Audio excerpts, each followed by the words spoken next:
नमस्कार विद्यार्थी मित्रांनो, मी ऋषिकेश मीरा मंगोटरायकर आणि पुनश्च तुमचं सर्वांचं स्वागत करतो आपल्या या यूट्यूब चॅनलवर, ज्याचं नाव आहे बायो विथ ऋषी सर. आणि ज्यामध्ये आज आपण कंटिन्यू करणार आहे आपल्या बॉडी फ्लुइड्स आणि सर्क्युलेशन या चॅप्टरचा नेक्स्ट सेशन, ज्यामध्ये आज टॉपिक आपण कव्हर करू ब्लड ग्रुपिंग. बघा आता ब्लड ग्रुप्स काय, ब्लड ग्रुपचे जे दोन टाइप्स पडतात त्या दोन ब्लड ग्रुप सिस्टीम्स आपण मेनली कन्सिडर करतो. एबीओ ब्लड ग्रुपिंग सिस्टीम आणि आरएस फॅक्टर या दोन ब्लड ग्रुपिंग सिस्टीम आपल्याला ब्लड ग्रुप्स या टॉपिकमध्ये कव्हर करायचे आहे. त्यामधली पहिली जे ब्लड ग्रुपिंग सिस्टीम आहे एबीओ ब्लड ग्रुपिंग सिस्टीम, हे आपण आजच्या सेशनमध्ये कव्हर करणार आहोत. कुठलाही वेळ न घालवता आपण सरळ आपल्या टॉपिकवर येणार आहे. तर बघा काय सांगितलं आहे सर्वात आधी आपल्याला ब्लड ग्रुपिंग्स बद्दल, ब्लड ग्रुप बद्दल. Blood of human being in mostly similar, म्हणजे सगळ्या ह्युमन बिंगचा जर विचार केला तर आपलं जे ब्लड आहे ते सिमिलर आहे, मोस्टली सिमिलरच आहे. बघा जसं आपण ब्लडची डेफिनेशन केली होती, ब्लड काय आहे, विस्कस फ्लुइड आहे, रेड कलरचं विस्कस फ्लुइड आहे, बरोबर आहे, हेवियर दॅन वॉटर आहे. जवळपास सर्वांचं ब्लड जे आहे ते सेम आहे, परंतु त्याच्यामध्ये काय, but how ever it differs in certain aspects. But काही ॲस्पेक्ट्सनी काय करते, हे डिफर्स करते. सारखं जरी असलं पण त्याच्यामध्ये काही ॲस्पेक्ट्स असे आहेत ज्या ॲस्पेक्टनी आपलं ब्लड काय करू राहिलं, एकमेकापासून डिफर करू राहिलं. आता बघा ते डिफर कसं करते. Blood is group based on the presence of antigen. आपण ब्लडचे वेगवेगळे ग्रुप्स पाडतो. ब्लडचे ग्रुप्स कसे पाडतो, कोणाच्या बेसिसवर पाडतो, ब्लडचे ग्रुप्स पाडतो हे आपल्याला माहित आहे की सर माझा ब्लड ग्रुप हा आहे, सर माझा ब्लड ग्रुप बी आहे, माझा ए आहे, माझा ओ आहे, माझा ए बी आहे. हे ब्लड ग्रुप आपल्याला सर्वांना माहीतच आहे, पण आपण ते कशाच्या बेसिसवर पाडतो तर लक्ष द्या इकडे. बघा blood is group based on the presence of antigen on the surface of RBCs. म्हणजे ज्या आरबीसीज आपल्या ब्लडमध्ये प्रेझेंट आहेत त्या आरबीसीजच्या सरफेसवर कोणता अँटीजन प्रेझेंट आहे त्या अँटीजनच्या बेसिसवर आपण ब्लडचे वेगवेगळे ग्रुप्स पाडतो, बरोबर आहे ना. बघा टू सच ग्रुपिंग्स, बघा आता दोन ब्लड ग्रुपिंग सिस्टीम आपण कन्सिडर करतो. एक म्हणजे एबीओ ब्लड ग्रुपिंग सिस्टीम आणि दुसरं काय, आरएस फॅक्टर. जेव्हा आपण ब्लड ट्रान्सफ्युजन करतो तेव्हा कोणाचंही ब्लड कोणाला काढून देत नाही, किंवा ब्लड काढण्या अगोदर आपण त्याचा ब्लड ग्रुप कोणता आहे हे तरी निश्चित करतो, बरोबर आहे ना. म्हणजे कशाच्या बेसिसवर निश्चित करू आलो तर ज्या ब्लड ग्रुपिंग सिस्टीमच्या, ज्या दोन ब्लड ग्रुपिंग सिस्टीम आहेत एबीओ आणि दुसरा आहे आरएस फॅक्टर. आता एबीओ ब्लड ग्रुपिंग सिस्टीम काय आहे हे आपण बघूया. बघा एबीओ ब्लड ग्रुपिंग सिस्टीम बद्दल काय सांगितलं आहे. एबीओ ब्लड ग्रुपिंग, बघा ABO system was discovered by Karl Landsteiner in 90s. बघा 19 मध्ये काय सांगितलं आहे की कार्ल लॅन्स्टेनर यांनी ब्लड ग्रुपिंग म्हणजे एबीओ ब्लड ग्रुपिंग या सिस्टीमचा डिस्कवरी केली. या सिस्टीमचा काय केला, त्यांनी शोध लावला. त्यानंतर he discovered that surface of RBC shows presence of certain antigen. त्यांनी काय डिस्कवर्ड केलं, त्यांनी हे डिस्कवर्ड केलं की ब्लडमध्ये ज्या आपल्या रेड ब्लड कॉर्पस्कल्स आहेत, आरबीसीज आहेत, त्याच्या सरफेसवर काही अँटीजन प्रेझेंट असतात. Antigen in any chemical which triggers immune response in your body in response to the antigen. बघा आता हे जे अँटीजन प्रेझेंट असतात, आता पहिली तर गोष्ट अँटीजन म्हणजे काय. अँटीजन बद्दल काय सांगितलं आहे, antigen is any chemical which triggers immune response. Antigen काय, एक टाईपचं केमिकल आहे विच ट्रिगर्स इम्युन रिस्पॉन्स. आता ट्रिगर्स करणे म्हणजे काय, ट्रिगर्स म्हणजे आपण म्हणू शकतो की विच बिगिनिंग करू शकते, विच बिगिन्स काय बिगिन्स करते, immune response in body in response to antigen. म्हणजे बाहेरून एखादा येणारा जो अँटीजन आहे त्याच्या रिस्पॉन्समध्ये आपल्या बॉडीमध्ये काहीतरी इम्युन रिस्पॉन्स ट्रिगर्स करणे, त्याला आपण काय म्हटलं होतं, अँटीजन. लक्षात येऊ राहिलं. त्यानंतर बघा he also found that 2 natural antibodies are present in the plasma.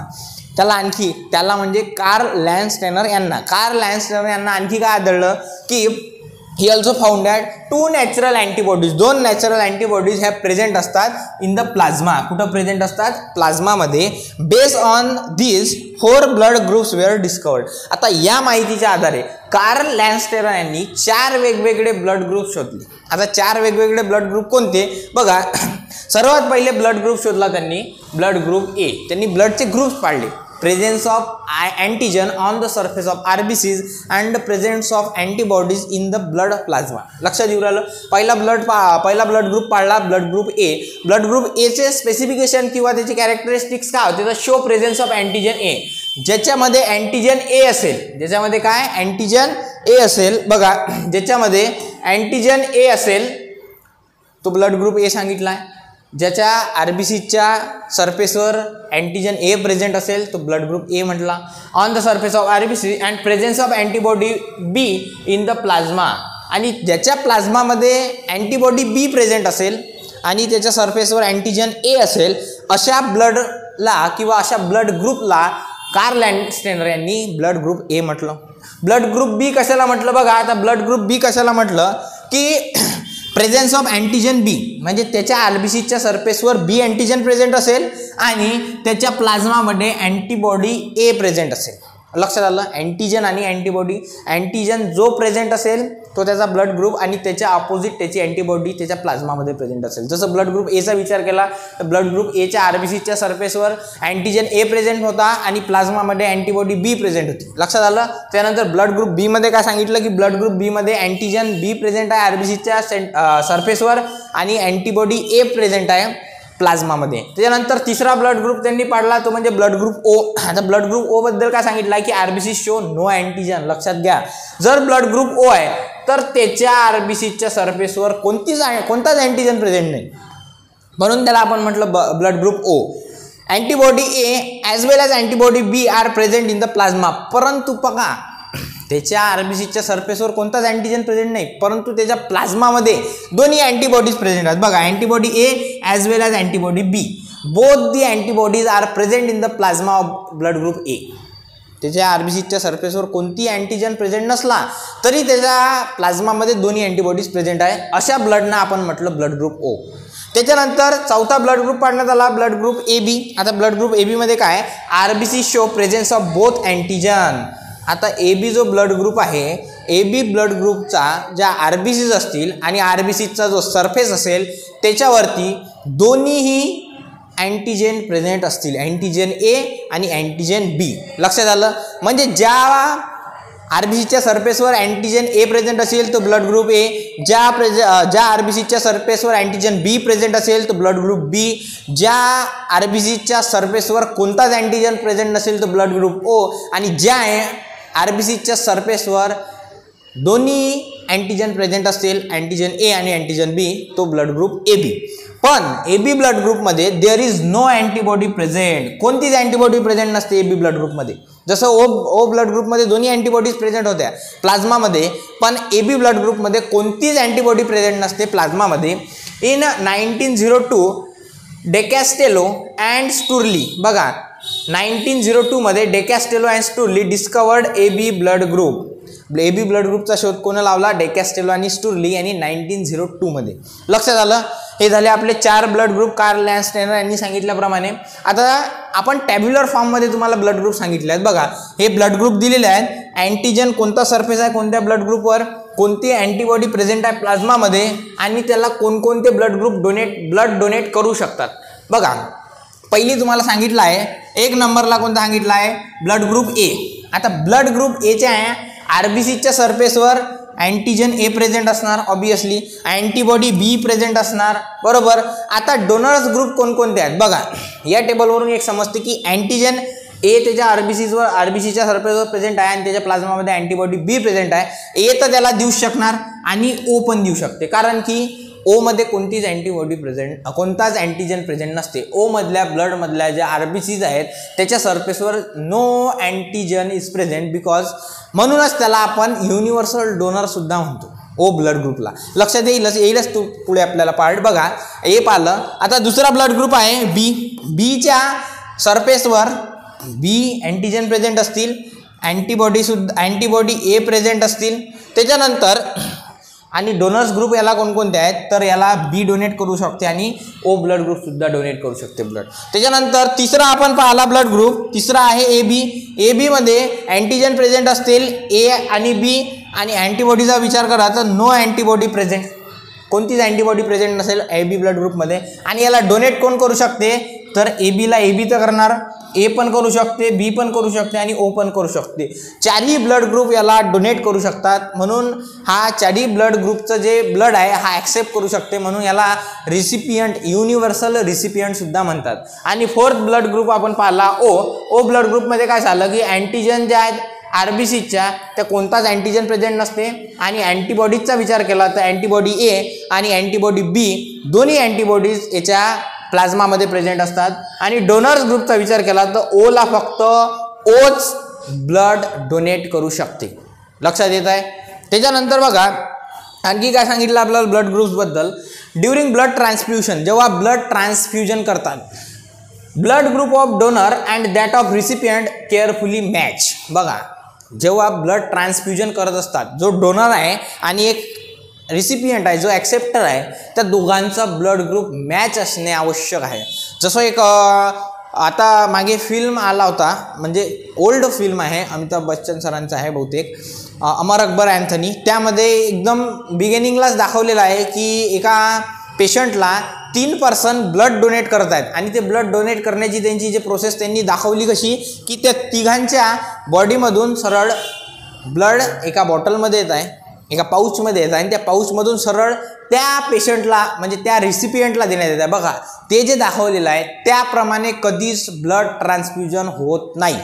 Blood transfusion होण्यासाठी डोनरचं ब्लड आधी काढलं जाते, रिमूव्ह केलं जाते, त्याच्यामध्ये काही प्रोसेसिंग केलं जाते आणि त्याच्यानंतरच ते डोनर्सला देण्यात येते. लक्षात येताना असं डायरेक्ट ब्लड काढून डायरेक्ट अशी ट्यूबद्वारे किंवा सलाईनद्वारे ब्लड काढणे आणि डायरेक्ट नेक्स्ट पेशंटला देणे अशी प्रोसेस ब्लड ट्रान्सफ्युजनची नसते, हे तुम्ही लक्षात घ्या. ठीक आहे, काय सांगितलं आपला point, during blood transfusion blood group of donor. बघा, ब्लड ट्रान्सफ्युजन करता वेळेस डोनरचा ब्लड ग्रुप आणि रिसिपियंटचा जो ब्लड ग्रुप आहे हा केअरफुली मॅच झालाच पाहिजे. If blood group are not carefully match, आणि जर हे दोन्ही ब्लड ग्रुप आहेत जे केअरफुली आपल्याला मॅच झाले नाहीत, याच्यामुळे काय होऊ शकतं, it may lead to clumping and destruction of RBC. जर ब्लड ग्रुप मॅच झाली नाही जेव्हा ब्लड ट्रान्सफ्युजन करतो, तर याच्यामुळे काय होऊ शकते की बाबा की डिस्ट्रक्शन ऑफ आरबीसी डिस्ट्रॉय होऊ शकतात किंवा ब्लडमध्ये क्लम्पिंग होऊ शकते. ब्लडमध्ये काय होऊ शकते, क्लम्पिंग म्हणजे अशा गाठा होणे, क्लम्पिंग होते किंवा आरबीसीज तुमच्या डायरेक्ट डिस्ट्रॉय व्हायला लागतात. त्याच्यानंतर while blood transfusion care should be taken that no new antigen is introduce in the recipient's body. आणि जेव्हा आपण ब्लड ट्रान्सफ्युजन करतो आपल्याला एक केअर एवढी घ्यावी लागते की जो रिसिपियंटच्या ब्लड ग्रुपमध्ये अँटीजन प्रेझेंट आहे तोच अँटीजन त्याच्या बॉडीमध्ये त्याच्या ब्लडमध्ये गेला पाहिजे, कोणताच नवीन अँटीजन त्याच्या बॉडीमध्ये जायला नको. जर नवीन अँटीजन गेला तर सुद्धा परत क्लम्पिंग फॉर्मेशनची शक्यता आहे. त्याच्यानंतर other than the antigen which is already present, blood group of O can donate to person with any blood groups. आताच मी सांगितलं की ओ ब्लड ग्रुपवाला जो आहे तो या चारही ब्लड ग्रुप्सना ब्लड डोनेट करू शकते, कारण की त्याच्या सरफेसवर कोणताच अँटीजन प्रेझेंट नसतो. Hence blood group O is known as universal donor. आणि म्हणूनच ओ ब्लड ग्रुपला आपण काय म्हणतो, युनिव्हर्सल डोनर. युनिव्हर्सल म्हणजे तो कोणालाही ब्लड देऊ शकते, ओ वाला. लक्षात येऊ राहिलं, कारण त्याच्या जो आरबीसीचा सरफेस आहे ब्लडमधला त्याच्यावर कोणताच अँटीजन प्रेझेंट नसते. लक्षात येऊ राहिलं. त्याच्यानंतर this is due to the fact that O blood group has no antigen on RBCs. आता सांगितलं की हे फॅक्ट युनिव्हर्सल डोनर कशामुळे आहे की त्याच्या आरबीसीच्या सरफेसवर कोणताच अँटीजन प्रेझेंट नाही, अँड हेड it does not introduce any new antigen to the blood of the other person. आणि म्हणूनच तो जेव्हा दुसऱ्या एखाद्या बॉडीला किंवा दुसऱ्या एखाद्या पेशंटला ब्लड डोनेट केले जाते ओ ब्लड ग्रुपचं, त्याच्या बॉडीमध्ये कोणताच अँटीजन प्रेझेंट नसल्यामुळे नेक्स्ट रिसिपियंटच्या बॉडीमध्ये कोणताच नवीन अँटीजन इंट्रोड्यूस होत नाही. म्हणून ओ ब्लड ग्रुपला आपण युनिव्हर्सल डोनर ब्लड ग्रुप म्हणतो. लक्षात येऊ राहिलं. त्याच्यानंतर बघा काय सांगितलं आणखी, blood group A B can accept blood from person with any blood group. एक दुसरा ब्लड ग्रुप आहे ए बी हा ब्लड ग्रुप कोणत्याही ब्लड ग्रुपचं ब्लड ॲक्सेप्ट करू शकतो. जसा ओ हा कोणालाही ब्लड देऊ शकत होता, तसा ए बी हा कोणत्याही ब्लड ग्रुपचं ब्लड घेऊ शकतो group. And hence A B blood group is also known as universal recipient. आणि म्हणूनच आपण ए बी ब्लड ग्रुपला युनिव्हर्सल रिसिपियंट म्हणतो. जसं ओ आपला युनिव्हर्सल डोनर झाला तसा ए बी आपला काय झाला, universal recipient. This is due to the fact that with A B blood group has both antigen A and antigen B. आता हे कशामुळे होते की हा युनिव्हर्सल रिसिपियंट युनिव्हर्सल ॲक्सेप्टर का बरं आहे, कारण त्याच्या आरबीसीच्या सरफेसवर दोन्ही अँटीजन प्रेझेंट आहे, अँटीजन ए प्रेझेंट आहे आणि अँटीजन बी सुद्धा प्रेझेंट आहे. त्याच्यानंतर hence it can receive blood from any donor having antigen A or antigen B. आणि म्हणूनच तो कोणत्याही ब्लड ग्रुप जोडून ब्लड घेऊ शकतो, कारण ए वाल्या ब्लड ग्रुप जोडून घेतलं त्याच्यामध्ये अँटीजन ए प्रेझेंट आहे जो की ए बीमध्ये ऑलरेडी आहे. बी ब्लड ग्रुपपासून घेतलं तर बी वाला अँटीजन त्याच्यामध्ये प्रेझेंट असतो जो की ए बीमध्ये ऑलरेडी आहे. आणि ओ वाल्या जोडून जर घेतलं तर ओमध्ये कोणताच अँटीजन प्रेझेंट नसतो, त्यामुळे काही प्रॉब्लेम नाही. आणि ए बी वाला तर ए बी वाल्याचं घेऊ शकतो, नो प्रॉब्लेम. चारही ब्लड ग्रुपकडून हा A B blood group accept करू शकते. म्हणूनच याला आपण काय म्हटलं, युनिव्हर्सल रिसिपियंट. ठीक आहे. त्याच्यानंतर here it should be kept in a mind that when donor and recipient have same blood group then whole blood can be transfused. बघा हे आपल्याला लक्षात असलं पाहिजे की जेव्हा आपण ब्लड ट्रान्सफ्युजन करतो त्या ब्लड ट्रान्सफ्युजन करता वेळेस डोनर आणि रिसिपियंट या दोघांचाही ब्लड ग्रुप जर सेम असेल, लक्षात द्या कोणता असेल, कोणता पण असो चारपैकी, परंतु सेम जर असेल तर आपण पूर्ण ब्लड म्हणजे होल ब्लड कॅन बी ट्रान्सफ्यूज, आपण पूर्ण ब्लडमध्ये जेवढे कंपोनंट आहेत तेवढे ट्रान्सफर करू शकतो, ट्रान्सफ्यूज करू शकतो. केव्हा? जेव्हा दोघांचे पण ब्लड ग्रुप सेम असेल, ब्लड ग्रुप सेम असेल ना. त्यानंतर काय सांगितलं आहे, but when universal donor and universal recipient concept applied. पण जेव्हा आपण युनिव्हर्सल डोनर आणि युनिव्हर्सल रिसिपियंट हा कन्सेप्ट इथं अप्लाय करतो म्हणजे ओ पासून कोण्याही एका पेशंटला ब्लड देण्याचा प्रयत्न करतो, तेव्हा काय सांगितलं आहे, then only RBCs of the person can be donated or received. जेव्हा आपण युनिव्हर्सल डोनर किंवा युनिव्हर्सल रिसिपियंट हा कन्सेप्ट अप्लाय करतो त्यावेळेस आपण फक्त त्या पेशंटच्या आरबीसीज डोनेट करू शकतो किंवा आरबीसीज रिसीव्ह करू शकतो. लक्षात येऊ राहिलं ना. जेव्हा ब्लड ग्रुप सेम असतात तेव्हा होल ब्लड ट्रान्सफ्यूट केला जाते, परंतु जेव्हा ब्लड ग्रुप सेम नसतात तेव्हा फक्त आपण त्याच्यामधल्या आरबीसीज डोनेट करू शकतो किंवा आरबीसीज ॲक्सेप्ट करू शकतो. ठीक आहे. त्याच्यानंतर हा होता आपला एबीओ ब्लड ग्रुपिंगचा पार्ट. याच्यानंतर आपल्याला बघायचं आहे की आरएच फॅक्टर काय असते. तेच जर आपण एकाच आजच्या सेशनमध्ये कंटिन्यू केलं असतं तर सेशन थोडा लांब झाला असता. ते लांब होऊ नये या कारणानं आपण आज इथंच थांबूया. उद्याच्या सेशनमध्ये आपण आरएच फॅक्टर काय असते याच्याबद्दल संपूर्ण डिस्कस करूया. तोपर्यंत धन्यवाद.